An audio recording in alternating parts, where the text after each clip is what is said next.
Diabetes Connections is brought to you by Animas Corporation, providing insulin delivery products for people living with diabetes and part of the One Touch family. And by Dexcom.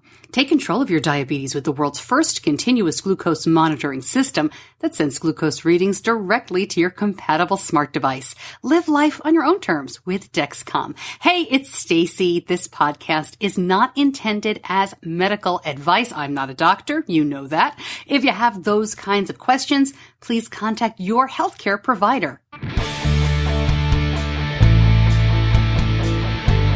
This is Diabetes Connections with Stacey Sims. This week, a diabetes educator has her own child diagnosed with type 1 and another child who tests positive through the screening service TrialNet, which can detect diabetes sometimes years before symptoms appear. So basically, he has diabetes, is what the doctor told him, but he doesn't need insulin yet. And so it's not really a matter of if, it's just a matter of when. Heather Lage shares her family's story. What's it like to know you will get type 1? Plus, it's time for Diabetes Blog Week. For the 8th year in a row, Karen Graffeo organizes this online event. It's almost like therapy for me. I love to just work through something that's happened and put it out there. And if people comment and say, wow, me too, or wow, this really helped me, that's an added benefit, but really just writing helps me feel better. We'll talk about how D-Blog Week came to be, the state of blogging right now, and how you can get involved even if you don't have a formal or regular blog. Plus, a little bit about a big bike ride. It all starts now on Diabetes Connections. Welcome to the show. I am so glad to have you along. So much is going on right now. And what we try to do here on Diabetes Connections is educate and inspire by sharing stories of connections from celebrities and leaders in our community. Also by interviewing the healthcare companies, the technology companies that help us make sense of some of this. And also by sharing stories from people who aren't out to give a giant TED Talk or run 6 marathons in a row, but are just trying to live day to day with type 1 diabetes the best that they can. My son Benny was diagnosed just before he turned 2, more than 10 years ago. Yeah, he is 12, and I cannot believe we've been dealing with this nonsense for a decade. Busy summer coming up. If you have kids with type 1, you're probably considering diabetes camp. And if you have kids going to camp, you're probably just finished filling out all of those forms. I don't know. I swear there are more forms every year. I'm not complaining. Well, I am complaining a little bit. Camp is so worth it. We love diabetes camp. But I just sent in, finally, all of Benny's forms. And he goes to another camp later in the summer. So I should probably turn the page and get started on that one. Also this summer, I am so excited to announce that I am going to be helping out with a great event. I'm going to be bringing you stories from Bike Beyond. What is Bike Beyond? It is part of Beyond Type 1, and this is going to be a 10-week adventure. Here's what they say about it. An epic 10-week adventure pedaling from New York City to San Francisco. The international team of 22 riders, all are living with type 1 diabetes. As they journey across the country, they'll be destroying stereotypes and showing the world what living beyond type 1 looks like. There are many ways for you to get involved, and I'm going to be linking up lots of information starting this week and going through the summer. You're going to be hearing much more about this event, but go to diabetes-connections.com. Under the helpful link for this episode, we'll get you started with Bike Beyond and find out how you can follow along or maybe meet them. They're going to be doing a lot of pop-up events, they're calling them, in different cities. But man, New York to San Francisco. The kickoff is June 2nd, and the completion is scheduled for August 11th. So yeah, cross country, 22 riders on their bikes, some of whom have never done something like this. Some of them are accomplished cyclists. So I'm excited to bring you their stories. I'm thrilled to partner with Beyond Type 1 on this. Quick word from our sponsor, from Animas, and I was excited to see that with the new insulin delivery system, Animas and OneTouch are coming together. I've been happy with Animas and its products for the nearly 10 years we've been using Animas pumps for my son. We also love the OneTouch products that help us make managing diabetes more simple for Benny. Putting these two brands together just makes sense to me, and now OneTouch has an even wider range of products available to help people confidently move forward in managing their diabetes. To find out more about Animas, part of the OneTouch family, go to diabetes-connections.com and click on the Animas, part of the OneTouch family logo. We'll be talking about TrialNet in just a moment and about what it's like to have a child diagnosed with type 1 diabetes when you're the educator. If you've been to a JDRF walk or a diabetes conference, you have likely seen TrialNet. You know that they are testing people for type 1, but I just want to share a little bit more about them. TrialNet was a response to this Surgeon General's report in 2000, which identified diabetes as a national health objective for the United States, learning more about it. So one of the recommendations that came out of that was additional research study toward preventing type 1. And they launched this big trial. And after this finished, I think in the mid-90s, TrialNet was created to continue the work because obviously they haven't found a way yet to prevent type 1 diabetes. But these studies are really incredible. And it's called a Pathway to Prevention study is the main one. And that's the one that starts with that simple blood test. Now, you can get that blood test done at a TrialNet location. There are 200 TrialNet locations across the country. There are a lot of times, as I mentioned, the screenings that are done at diabetes events, or you can actually get a test kit mailed directly to you.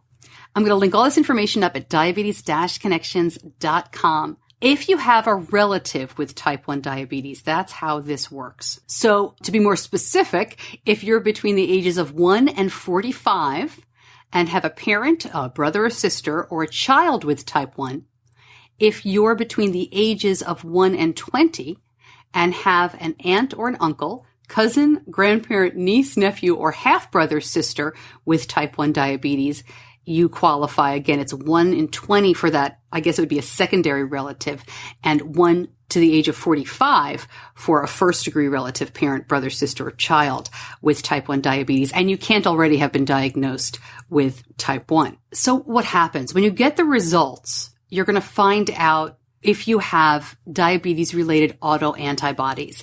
And they say that almost all people who screen positive for 2 or more of these antibodies will develop type 1 diabetes. If you're negative, no diabetes-related autoantibodies are present and you're at a lower risk, but it's not a guarantee that you will never develop diabetes. The status can change, and children especially whose test results are negative are encouraged to go back and get rescreened until they reach age 18. There's a lot going on here. I'll link it up again at diabetes-connections.com. I think this is better to go through the website and kind of read it and find out more. I will share that I had been tested shortly after Benny was diagnosed. And I came back negative. But again, it's no guarantee. But the test is so simple. I'm glad I did it. But we're just talking about this the other day. I was talking to my kids about this episode and talking to my daughter, who is 15. She's 3 years older than Benny, and she's never been tested. And I remember thinking about that when he was diagnosed. So he was not yet 2, which means she was just about to turn 5. And, at the time, it just seemed like, one more thing. We were so in the thick of diabetes, and it was so heartbreaking to have him running away from us as we were trying to give him shots and everything else. It was awful. And we didn't do it for Leah. So we were talking about it the other day with her because, she can still go, and we're leaving it up to her at this age. But it is such a good thing to do, not just for the one person who finds out. I mean, that is the hardest part, right? Is finding out about yourself.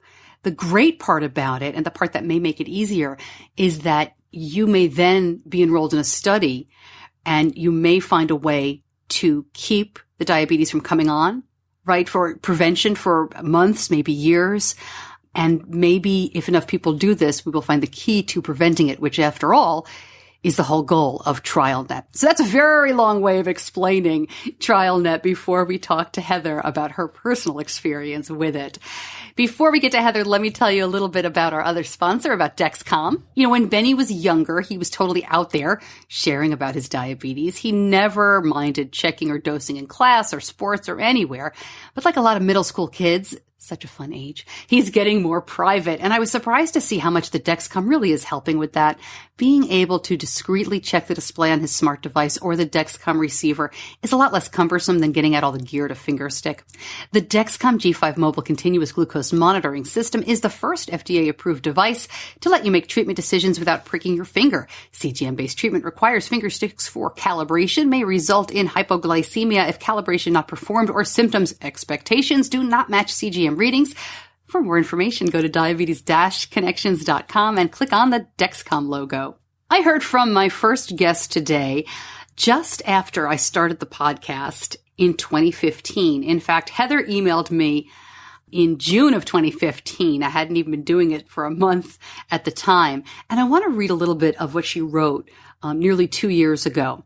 Hi, Stacey. I came across your podcast from the 6 Until Me website. Excellent. I have been an RN pediatric diabetes educator for over 10 years now, and my 10-year-old daughter was just recently diagnosed with type 1 diabetes.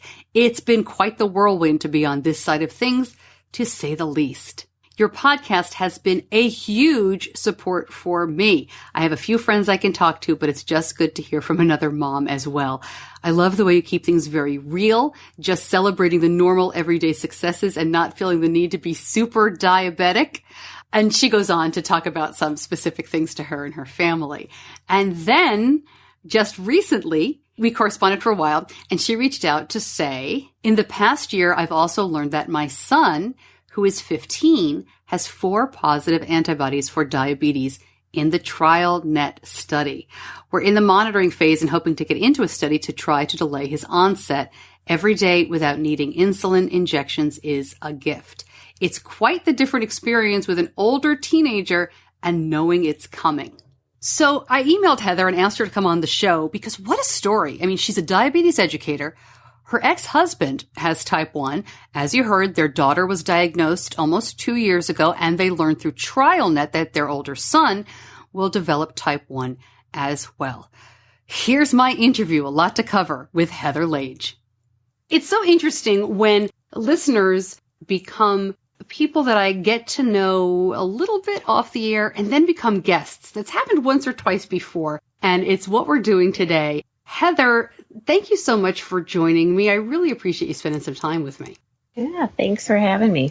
So your story is interesting for many reasons. And I want to talk about TrialNet and being an educator and then having type 1 in your family when you're an educator. But let's start out, I guess, 12 years ago. What made you decide that you wanted to be a diabetes educator? Were you already a nurse? Yeah, I was. Well, my background, I first had a degree in social work, and I went back to school and became an RN.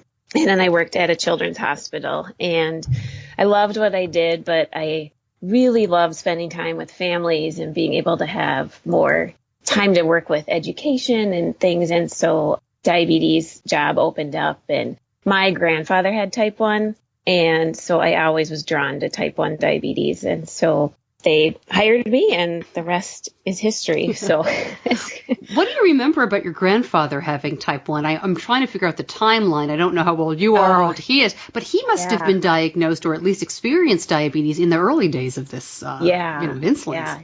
He passed away when I was 6, so I have very little memory, but I do remember him getting shot, my grandmother helping him. He did not have an ability to check his blood sugar. I remember he had a cup in the bathroom. He must have checked his urine for sugar or ketones, because I remember my uncle saying, "That's Grandpa's cup, leave that alone." I'm like, why does he have a cup in the bathroom? It seems really weird.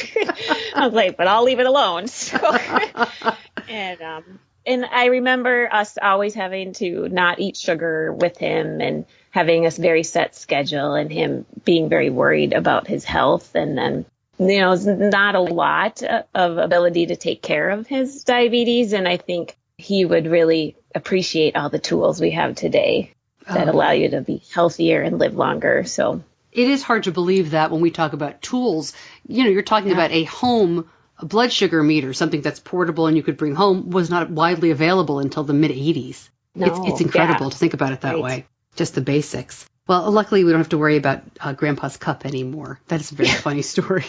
So when you decided to become an educator, you'd also had 2 children at that time as well. Yeah, so I'm divorced now, but my ex-husband also has type 1 diabetes. And then we had 2 kids together. So when I started my job, they were just little babies. And we were always worried that one of them would end up with diabetes, but it's kind of always in the back of my mind. I knew the risks were still less, higher that they wouldn't have diabetes. So we kind of just proceeded forward, assuming that all would be just fine and I would be worried for nothing. So we did enroll them both in the TrialNet study when they were pretty young, because we had an experience with my son where I thought he had symptoms and I tested him all the time. And I was constantly thinking about, is this diabetes? Isn't it? Is he going to get diabetes? I don't know. And so I thought, let's just put him in the study and let's see where our risks really are. And at that time, both of them, my daughter was negative and my son had 1 positive antibody. So really their risks were very low when they were initially tested. So that would have been about 10 years ago. And I should just jump in and explain. Yeah. So TrialNet, which I think most listeners are probably familiar with, but if you're not, TrialNet is this network of scientists and healthcare providers. And the ultimate goal here is to prevent type 1. But what most of us are familiar with is the testing for type 1. So they screen relatives of people with type 1 and see if there are the genetic markers. And if there are, then you have the choice to enroll in studies. They're trying to preserve insulin production. But a lot of families look at this as a way to say, is my kid going to get it? Is an older person going to get it? And in kids, though, don't you have to go yearly, right? It's not a definitive. Is that what happened to you? Right. Yes, things can change and as kids grow older. And so that's why up to age 18, they will allow you to be screened yearly to watch for any changes. And we chose not to do it yearly. I don't even really know why. I think it was just, at that time, we didn't have the same understanding we have today as far as the diabetes pathway is. And so, after about 5 years, we got rescreened, just my son, because he had been the one who was positive. I never rescreened my daughter. And he just had 1 positive antibody. So again, his risks were still pretty low. And so we just kind of didn't rescreen again for a few years. And then as my story goes, my daughter was 10 and she had symptoms of diabetes suddenly and tested her blood sugar and she was almost 500. And I'm like, well, I think things have changed. Now, let me stop you there for a second, because I have 2 close friends who are nurses who have children with type 1. And we always joke, because I say I definitely do not have a medical background. I was a health reporter, which is like kind of being a first-year medical student. You think you know everything, but really you just think you have everything. You get like a hypochondriac kind of thing. But my friends who are nurses, they say that they feel like they overlooked their kids' symptoms almost more than I did, just because they thought, it couldn't be at home. It's just at work. And it was kind of this disconnect that I've heard a couple of healthcare professionals say. With a husband with type 1, did that still happen to you? Yeah. Well, we look back and I don't know that we overlooked anything. It really came quickly. There were small things. And in the back of my mind, I did, like she had strep throat about a month before. And I don't know why we were in the doctor's office twice in 1 month, but we were there and she had lost a couple pounds and she's pretty tiny. So I was like, well, that's odd that you lost weight. And it's like, And I thought in my mind at that time, like, oh, that's a sign of diabetes. And like, oh, I'm just overthinking this. It's, what are the chances? And she wasn't having any other symptoms. So, in like 3 weeks before her diagnosis, we were on a 4-hour road trip and we never had to stop once for her to go to the bathroom. So I do feel like it came on pretty quickly right before diagnosis. And then the day that we checked her, it was like she woke up in the night and had an accident. And that's always, to me, the big red flag. And so I went to work that day. I never tested her blood sugar. I went to work and I talked to a friend of mine who's an educator and she's like, oh, it's just fine. Stop worrying about it. I'm like, oh, I know. It's like over worrying, as we all do. and came home and she's like, Mom, I drank so much water today. I'm like, oh, just could you stop talking? So I was like, let's just. And so the evening went on and I just watched her just have to go to the bathroom and have to drink. And I just knew it, but I didn't want to test her. And I actually put on my running shoes and I'm like, I'm going to go for a run. And I went for this run and I was like, oh, I just got to face it. And so we got home and I finally checked her and it was high. And I'm like, okay. I'm sorry to laugh, but I've talked to a lot of people and a lot of parents. And I think, would you just stop talking is the best reaction so far to the possibility of type 1. Like put your hands over your ears, la, la, la, la, la. Yeah, it's pretty much. Well, I laid in bed that night and I knew it was our last night without shots. And geez. I just laid there and I thought, I knew enough, and I called a friend of mine who's a nurse practitioner, and we were going to bring her in the morning. I knew she wasn't in DKA. I knew we could wait till the next day. And I thought, could we wait a couple days? Like, it's like, no, we can't. But you just know what's coming, and that's, I think, knowing at times is a blessing and a curse. But we went in the next day, and sure enough, her A1C was above 9, and we started insulin and that's where we were. And so at this point, you're no longer married, but as you mentioned, your ex has type 1 diabetes. Yeah. Was your ex involved at that time in the diagnosis? I mean, did you call him up and say, hey, this is going on. What do you think? Or what was his reaction? Yeah, well, I didn't call him until I knew for sure. Yeah. And part of that's because he always worried about it. And he always felt like it would be his fault. And it's not. And I know that, and I think logically he knows that, but emotionally, I think as parents, we feel guilt if anything happens to our kids. And I wanted to give him some time, and I wanted to have kind of a final diagnosis. And so I called him later the next day after we had started insulin. So the day she was technically diagnosed, and explained what had happened. And it was hard. It was really hard for him. And it was he had to cope with his own emotions too, understandably so, as far as like knowing, when you live with diabetes, you don't want anybody else to have to live with it, much less your own child. So I knew that it would be hard for him, and I had to focus on my daughter too. And so, but they have a bond that's been fun to watch with this. And I think he's always struggled to take care of himself, and my daughter loves to help encourage him to do better. And I think he tells her all the time he will make him healthier and make his diabetes better. And I do believe that. So in a way, it's a way to make something positive out of something that's really difficult. That's great, though, that he's taken it that way. I'm curious, now that you've had some time to think about it, do you ever think back about your husband having type 1, your daughter having type 1? Obviously, it's very, very different. But from the people I know who have a spouse with type 1 and then have a child, one of the things they always say is, I really had no idea how much work it took. An adult with type 1 isn't going to say to their girlfriend, fiance, and then wife, can you do all of this for me? Or can you help? It's different than a child, but the same amount of work pretty much has to go on. It's a long-winded way of saying, did it take you by surprise? Yeah.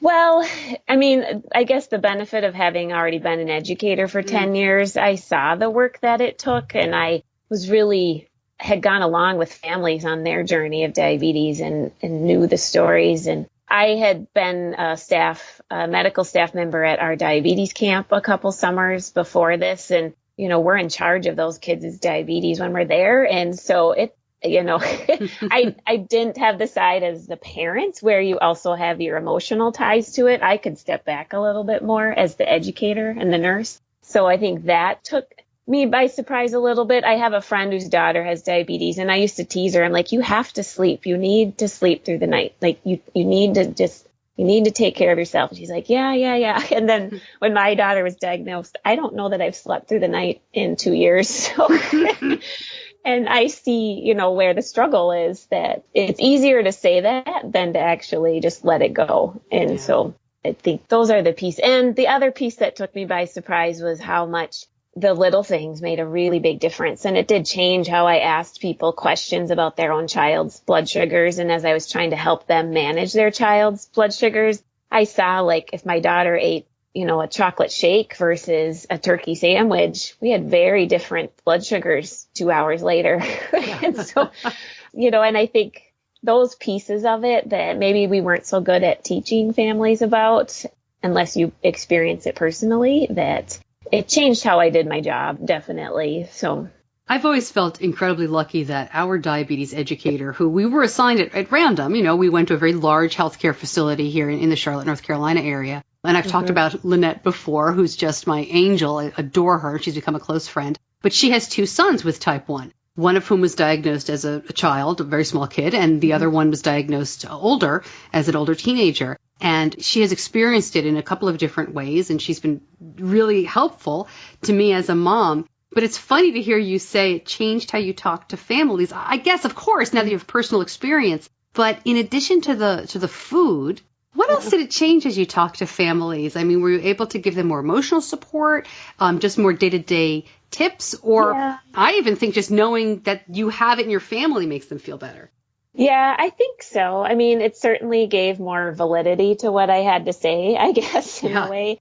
Understandably so. But also, and definitely, I think more emotional support. Like, just because I know diabetes and that's what I do doesn't mean it's any easier for us. It doesn't mean that we don't have the same struggles everybody does. We still have hormones with puberty and bad pump sites. And I think, dealing with sleepovers. I mean, I have the same struggles and ups and downs that any of my patients have. And so I just try to remind them that, hey, I do this for a living and I still struggle. So don't beat yourself up about this. Just, hang in there, stay the course, don't give up. And I think that's, as parents and as just a type 1 diabetes community, we need to constantly be lifting each other up and supporting each other and reminding each other that there are ups and downs, but that there's always a new day and that we can do this. And I think that in a way, that's why I appreciated your podcast so much, because so much of diabetes is managing it emotionally.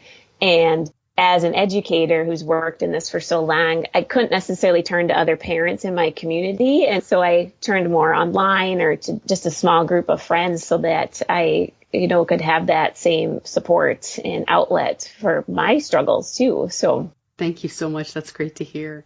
Let's talk about your son. Because as you said, he was the one in TrialNet who had, in the very beginning of this, he had one marker. And then you went for a while without checking him again. When did he get checked again? Was it after your daughter was diagnosed? Yeah, so it was actually about a year later after she was diagnosed. I had gone to a conference and we had a big session on TrialNet. And there's a lot of really exciting things happening with TrialNet as far as studies and options for trying to prevent diabetes. And I thought, we should really get rechecked. And took him in, and he now has 4 positive. There are 5 antibodies they look for. And once you get 2 or more positive, you move into the next stage, they call it, of diabetes. And so there's a stage 1 of type 1 diabetes where you have 2 or more positive antibodies, but your blood sugars are all normal. And then there's stage 2 where you have 2 or more positive antibodies, but when they do an oral glucose tolerance test, it's where they give you a bunch of sugar and test your blood sugar and see how your body responds. If you have abnormal blood sugars in that, you're at stage 2. And then stage 3 is where you need insulin. And so he's at stage 2. And we took him back. They did an oral glucose tolerance test and his blood sugars did go above 200. And so basically he has diabetes is what the doctor told him, but he doesn't need insulin yet. And so it's not really a matter of if, it's just a matter of when. And so we haven't yet enrolled in a study to try to, hoping to delay the onset. We haven't qualified for the ones we wanted, and we haven't had time to commit to the ones that are available. But we go back every 6 months and get retested. And so far he's stayed stable where he's at. He hasn't really changed in either a positive or negative way. It's just kind of staying the same. And it's been about a year now since we've known. Are you glad that you know? Are you glad that you went through this? Yeah. I mean, I think at first it was certainly hard to hear. And with any diagnosis, when you find out, there's a grief process that happens and a grief that you feel, an anger and a sadness. And it was hard to tell him. And I wasn't sure how he would respond. But then we found after a few weeks of knowing that it gave us freedom in the knowledge. There was no longer that question, that constant, like, I wonder if he'll get it. I wonder if, this and that. And we just knew. And at first he was very quiet about it. And then a few months after he found out, he was telling this girl at school that has diabetes. He's like, yeah, I'm going to get diabetes one day and it's okay. And she was like, are you crazy? But and he's really felt that he's prepared for it now. Now, I mean, you can only be prepared for something so much. Things will change and he'll have a new experience when it does happen. But I think knowing that it's coming, he's just appreciating the time he has. And he, instead of hitting the ground running day one, he's just slowly learning how to check his blood sugar when he does the testing. We don't do it all the time, but he sometimes jokes about how many carbs are in this food. Ha ha ha. But he doesn't count out, but I think he's just slowly absorbing that knowledge and that idea that that's coming and what will that mean for my life. But it doesn't hang over us like a black cloud. You would think it would, but it doesn't. And we feel a lot of support from our TrialNet team members that we work with every few months. And I asked him the other day, I said, are you glad And he's like, well, it's fine. He's like, I'm glad I know. He's like, then I can just eat what I want without having to count it right now. And he feels, I think he's okay with the knowledge and I'm okay with the knowledge. And I do feel like we'll be able to prevent him from having DKA when he's diagnosed, being really sick. And maybe there will be a chance we'll be able to delay it by a few years. And that would be great. Every few months without insulin is a gift. So we'll take it, what we can. Your answer there kind of provided the answer to this next question, but I'll ask it anyway. And that is, what would you say to families who are so worried about going to TrialNet or finding out? Because I hear that from many people who say, I just don't want to know. I don't want to know. And that's okay. I respect that decision. Absolutely. But what do you say to that? Well, I get it. Like there is a part where you feel like there's freedom. Ignorance is bliss in a way that not knowing allows you to enjoy the present. And there are options to try to delay the onset of needing insulin. So I always, encourage that if that's something you could do, that to look into that is worthwhile. But also just, that to not be afraid to know. And there's so much fear in diabetes. There's nothing that you did to bring it on. At this point, there is really nothing concrete we can do to prevent it, but that knowing isn't a curse. It's just knowing enough to slowly prepare your family. You're going to grieve it whether you know today or a year from now. It's going to be the same awful feeling. And if you can grieve it without having to give insulin so many times a day and without having to count carbs every meal of the day, maybe there's a place in there where you can just focus on that part of it, the emotional side of it, because you are allowed to, because you're not having to give insulin today. It's coming, but you don't need to be doing all the pieces of it. I think that it's so hard when a family's newly diagnosed and we're like, well, I'm really sorry this happened, but now let's talk about blah, blah, blah, blah, blah, blah, blah. And they're like, that's what it sounds like. Blah, blah, exactly. Blah, blah, blah. They're like, what? They're still back at, what does my child have? And I'm like, well, and then there's this insulin and then there's this insulin and you got to go to school and you got to figure this out and this out and this out. And they're like, we can't do that. And I'm like, well, you have to. So, I don't say it like that, but I think we've had time now to talk about the diagnosis and what that means. And he watches his sister and his dad with it. So I think when the day comes he needs insulin, then he'll be able to focus on that and not quite so much on the still, like, I can't believe this happened. We've kind of had that piece already, and now we'll focus on taking care of him. And, who knows how it will actually be, but I think we are more prepared for it as a family than we would have been without the knowledge. If we could talk about your professional life as a moment here, I'm curious, in the last 10 years, which is when my son was diagnosed in 2006. So I guess it's been more than 10 years. It's been about 12 years since you became an educator. What kind of excites you the most about changes that have happened in that time? Is there anything that you are hopeful or excited about? Yeah, Well, I mean, technology is so exciting.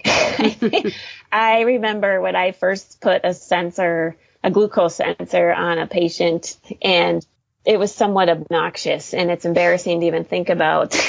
We had the shower pack because you couldn't disconnect it, and it wasn't waterproof. It was really big, and it wasn't even accurate. And so I think, my goodness, how exciting the things we have today. So I'm really excited about the future technologies that are coming and the improved accuracy of them. I have full belief that when my daughter is a grown woman and if she wants to have a family of her own, she's going to have a much, hopefully, easier time with that, and the tools to be able to use and help keep her blood sugar stable and healthy and just live a fairly normal life with diabetes. So it's been super exciting to watch over the last few years. I'm also curious, as I'm listening to you talk about the shower pack, which I guess was a cover for an old CGM. Like, was that? Yeah.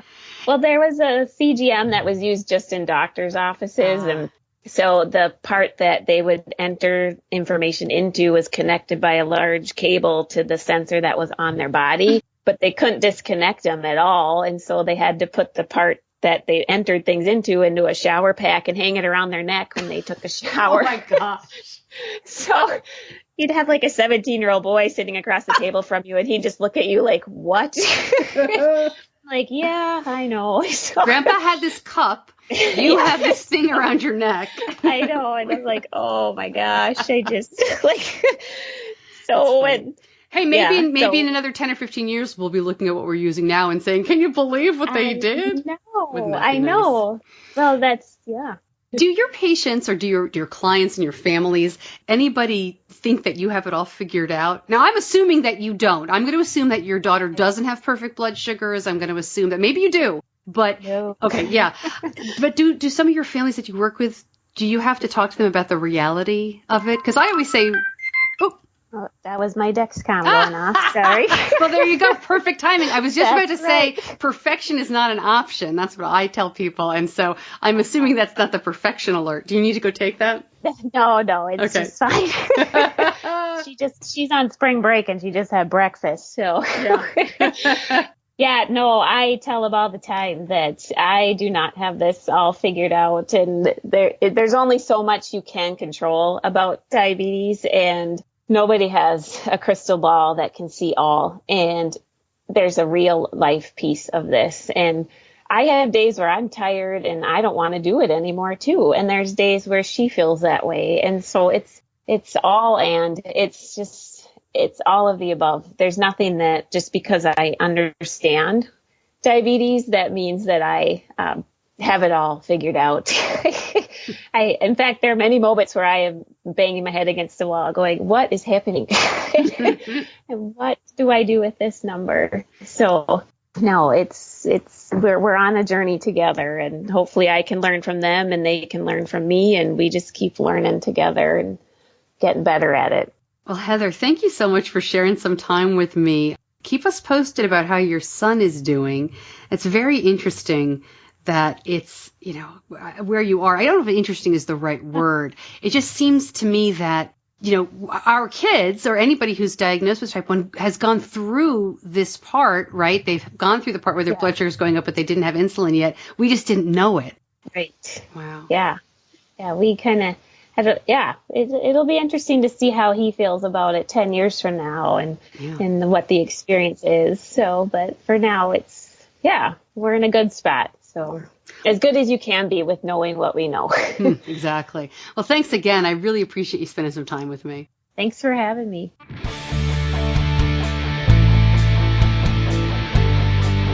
You're listening to Diabetes Connections with Stacey Sims. More information on TrialNet at diabetes-connections.com. Just click on the helpful links for this episode. Gosh, imagine being a patient of hers. She's a diabetes educator. As I mentioned, my diabetes educator has 2 kids with type 1, but knowing through TrialNet that one is yet to develop it is just kind of a different story altogether. And I hope she gets great support in her community. My community connection this week is someone who works very hard to bring the online community together. Karen Graffeo, who blogs as Bittersweet, because life with diabetes isn't all bad, is back with her 8th annual Diabetes Blog Week. This is an event that Karen started, almost a decade ago now, where people suggest, or she comes up with topics every day of that week is a different topic. It's 5 days this year, May 15th through 19th. And everybody blogs about the same topic for that day. She has a central place. Of course, we'll link it up on the website where you can see all the different blogs. And it's interesting because it seems like in the last year or two, blogging, hasn't gone out of fashion by any stretch of the imagination. But between all the social media posting and ways to communicate and podcasts, I know I blog a lot less than I used to, and I think other people do. So this is a great way for everybody to reconnect, but also to find some new blogs and to put some new energy into some blogs. And I'm thrilled that I got a chance to talk to Karen about it. And I talked to Karen in person. I caught up with her at the Healthy Voices conference we both went to last month, and we're doing this interview in kind of a public area. So I'm sorry about any extraneous noise. I did start by asking her what Diabetes Blog Week is all about. Diabetes Blog Week is an online event open to anyone who blogs about diabetes, whether it's type 1, type 2, whether they're a caregiver to someone with diabetes. And the aim of it is to unite the community and help us find each other, and also to spread awareness to others who are come across our blogs. What made you start it? I participated in an event called Knit and Crochet Blog Week, and it was for anyone who had a fiber arts blog. And it was so much fun, and I felt so much closer to the knit community afterwards that I wanted to do the same thing for the diabetes community. Do you knit? Do you crochet? I do. Not really anymore, but at the time I did. But now I've gotten much more into the diabetes community, and my fiber community, I've kind of let that lapse because a chronic illness is much more important than a hobby. Not that a hobby isn't important, but it's just you become more passionate connecting over a chronic illness than you do connecting over yarn. Who do you like about blogging? Because you blogged for a while before starting this event. For me, it's almost like therapy for me. I love to just work through something that's happened and put it out there. And if people comment and say, wow, me too, or wow, this really helped me, that's an added benefit, but really just writing helps me feel better. Were you surprised at how much it's grown? I really was. I really was. I remember the first year I told my husband, I don't know, no one might even be interested at all in Blog Week. And he said, well, if no one signs up, at least you have topics for yourself to blog about, and it's fine. But I think that first year we had over 140 blogs sign up, and it never occurred to me that it would take off like that. Is it difficult to run? I mean, the mechanics of it, you've got to sign up and you've got the hashtags and everything else, but is it tough to actually administer? Not really. I'm a very organized person, so I kind of have my list of steps I have to do, and often I make it more difficult on myself because everything has to be completely perfect. So I'm kind of trying to let go of that a little bit. Right. I need to kind of let go a little bit. And if I have a typo in something, it's not the end of the world. Don't sweat the small stuff as long as I've got the stuff in place that needs to be in place. And this year is going to be our 8th one, so I've kind of got it down now. I just kind of see what I did last year and update it all, and we're good to go. I don't know if you can answer this question. It's okay if you can't. It seems like in the past couple of years, a lot of people who blogged regularly have kind of stopped. Do you think blogging is going through a big change right now? Yes. I wonder about that, because I wonder if blogging is down overall, or if blogs are still out there, but the blogs I read aren't as updated as much, but maybe there's new blogs out there that I don't know about that are thriving. So I did kind of wonder if Diabetes Blog Week has passed and maybe the interest would be down, but I decided to do it again. And maybe there is a thriving, active blog out there that I haven't seen yet, and I'm hoping I'll find it this year. And it's also okay, and I learned this because I don't blog regularly anymore, to take part if you don't blog all the time, right? Yes. Oh, absolutely. People even have started sometimes using Facebook to answer the questions, and not as many people can see it, only your friends can see it, but if you'd like to do that, you're welcome to it. I will put up all the information about Diabetes Blog Week, but before I let you go, I did want to ask you, you're like famous, your husband's famous. What's the whole thing with Blame Pete? I'm not even sure how it started. I must have probably used it once for something he did that annoyed me, and I ended whatever social media post with hashtag Blame Pete, and somehow it caught on. And all throughout the diabetes community, things are happening and they hashtag Blame Pete. But the thing that really got him was one day we were looking at Facebook and our hairdresser hashtag Blame Pete. And he said, this is a whole different circle of friends. This is spreading outside the diabetes community now. I'm blamed for everything. So it's just kind of a fun thing to do, because who doesn't want to blame their husband for everything that happens? That's great. Well, thank you so much, Karen. I'm excited for the blog weekend to take part, and I appreciate all the hard work that goes into it. Thank you for all the support through the last 7 years, and I'm excited to be doing an 8th one.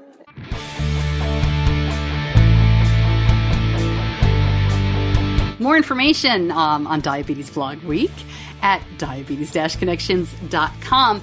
And, if you have a blog that you haven't dusted off in a while, don't be afraid. Just add something to it. Nobody's going to judge you or go back and think, well, she hasn't posted since, last year, or, she's never posted. If you'd like to participate, go ahead. Or as Karen said, put it on Facebook.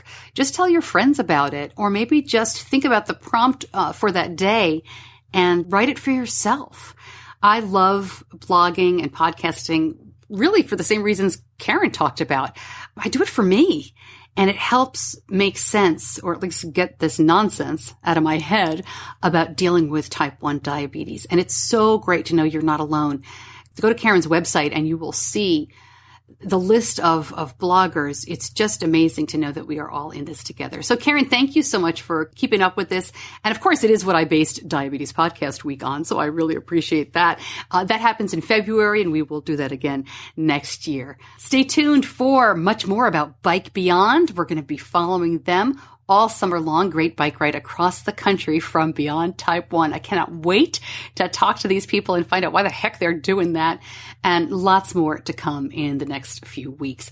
Hey, if you are subscribed to the show, fantastic. If you're not, please go ahead and do that on any podcast app. You will get the episode as soon as it is released. Also, are you subscribed to the newsletter? Please go ahead and do that. I always have information in the newsletter that's not in the show. Some stuff is just better read than listened to, and you will never miss an episode that way either, because I always put the link out with the newsletter. And you can find out more about all of that on all of our social media channels and on the website as well. Thank you so much for joining me again. I'm Stacey Sims, and I'll see you back here next week.